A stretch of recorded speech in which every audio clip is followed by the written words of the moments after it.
बात करते हैं ई रुपीज क्या है, जिसका आज लॉन्च होने वाला है। हमारे पंतप्रधान नरेंद्र मोदी जी जो है वो इसको डिजिटल पेमेंट सिस्टम को जो है वो लॉन्च करेंगे। तो देखते गाइस ये ई रुपी एक्चुअल में है क्या। देखिए सबसे पहले गाइस ई रुपी को अगर आपको समझना है तो सबसे पहले समझ लीजिए डिजिटल वाउचर सिस्टम है, यानी ये new digital payment solution system है, यानी एक डिजिटल पेमेंट सिस्टम है पर आधारित है डिजिटल वाउचर पे। मान के चलो एग्जांपल बताता हूं कि अगर कोई कंपनी है, उस कंपनी में कुछ एम्प्लॉय जो है वो काम करते हैं और कंपनी चाहती है कि कोई एक होटल में, रेस्टोरेंट में वो जाके वो खाना खाए, तो उसे पैसा नहीं मिलेगा, तो उसे मिलेगा एक डिजिटल वाउचर और वो वाउचर जो है वो उस रेस्टोरेंट में ही जो है वो रिडीम किया जाएगा। तो आपको 1000 रुपए का वाउचर मिलेगा और सबसे ज्यादा इसका यूज जो है वो गवर्नमेंट करेगी। हम देखेंगे आगे इसका कैसा इस्तेमाल किया जाएगा। तो सबसे पहले अगर कोई प्राइवेट कंपनी है तो अपने एम्प्लॉयज के लिए ये डिजिटल वाउचर के रूप में,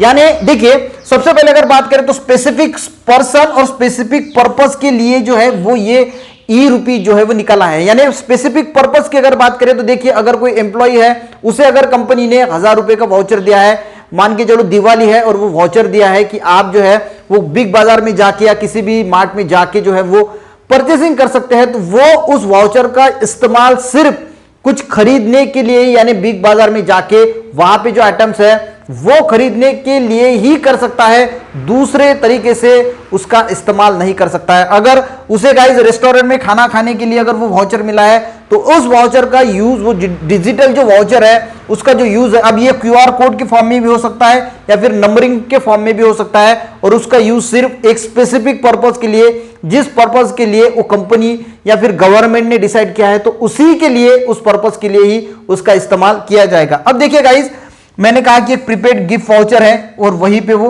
रिडीम होगा। अब देखिए गवर्नमेंट इसका जो है वो सबसे ज्यादा यूज करेगी। मान के चलो कि जो राशन बांटा जाता है या फिर स्कॉलरशिप दी जाती है। अब देखिए स्कॉलरशिप में क्या होता है, पैसे का जो है वो ट्रांसफर होता है, पर ऐसा नहीं होता गाइस जो पैसा स्टूडेंट को मिलता है स्कॉलरशिप के फॉर्म में, वो पैसा मिलता है गाइस उनके एजुकेशन पर्पस के लिए, यानी वो खर्च होना चाहिए उनके एजुकेशन के लिए। पर बहुत बार ऐसा देखा जाता है कि जो स्कॉलरशिप मिलती है बच्चों को वो एजुकेशन पर्पस के लिए इस्तेमाल किया ही नहीं जाता, किसी दूसरे काम के लिए वो पैसा जो है वो इस्तेमाल किया जाता है। पर अब से ऐसा नहीं होगा, जो बच्चों को स्कॉलरशिप मिलेगी ये गाइस इस डिजिटल पेमेंट यानी ई रुपी के फॉर्म में होगी, यानी एक डिजिटल वाउचर होगा और वो सिर्फ एजुकेशन के लिए ही यूज किया जाएगा, दूसरे किसी चीज के लिए वो यूज नहीं किया जाएगा। यानी स्कॉलरशिप जो है वो अगर आप किसी दूसरे कॉलेज में एडमिशन लेती है और आपके पास कॉलेज जो स्कॉलरशिप का डिजिटल वाउचर है तो वो दूसरे कॉलेज वाले जो है वो रिडीम करेंगे आपकी फीस वगैरह, जो एजुकेशन के लिए जो भी खर्चा होता है तो वो वहां पे जो है वो कॉलेज में उसे जो है वो रिडीम किया जाएगा।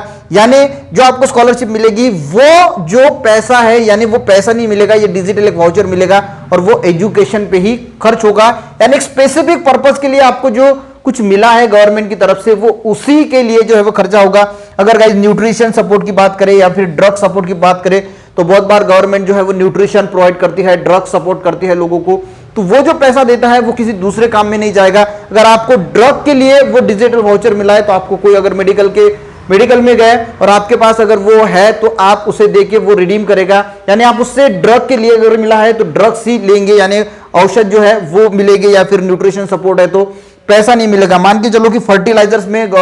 किसानों को सब्सिडी मिलती है तो ये गाइस सब्सिडी जो मिलेगी ये किसानों को जो है वो डिजिटल फॉर्म में दी जाएगी, और जब फर्टिलाइजर कोई किसान खरीदेगा, परचेस करेगा तो वहां पे उसे ये जो वाउचर मिलेगा डिजिटल वाउचर वो वहां पे उसको रिडीम करना पड़ेगा, वो वाउचर से जो है वो होगा, यानी उसको पैसा नहीं मिलेगा। यानी जो सब्सिडीज होती है फर्टिलाइजर्स पे, तो फर्टिलाइजर के लिए अब ये डिजिटल वाउचर मिलेगा जिससे आप सिर्फ फर्टिलाइजर ही खरीद पाओगे। तो ये छोटा सा कंसेप्ट है गाइस ई रुपीज का, आई थिंक आपको समझ में आ गया होगा कि एक स्पेसिफिक पर्पस के लिए आपको जो पैसा मिल रहा था तो अब आपको जो है वो एक डिजिटल वाउचर मिलेगा जिसको ई रुपी कहा जाएगा और वो उसी पर्पस के लिए जो है वो इस्तेमाल किया जाएगा। आई थिंक आपको थोड़ा बहुत तो ई रुपी क्या है ये समझ में जरूर आया होगा। धन्यवाद।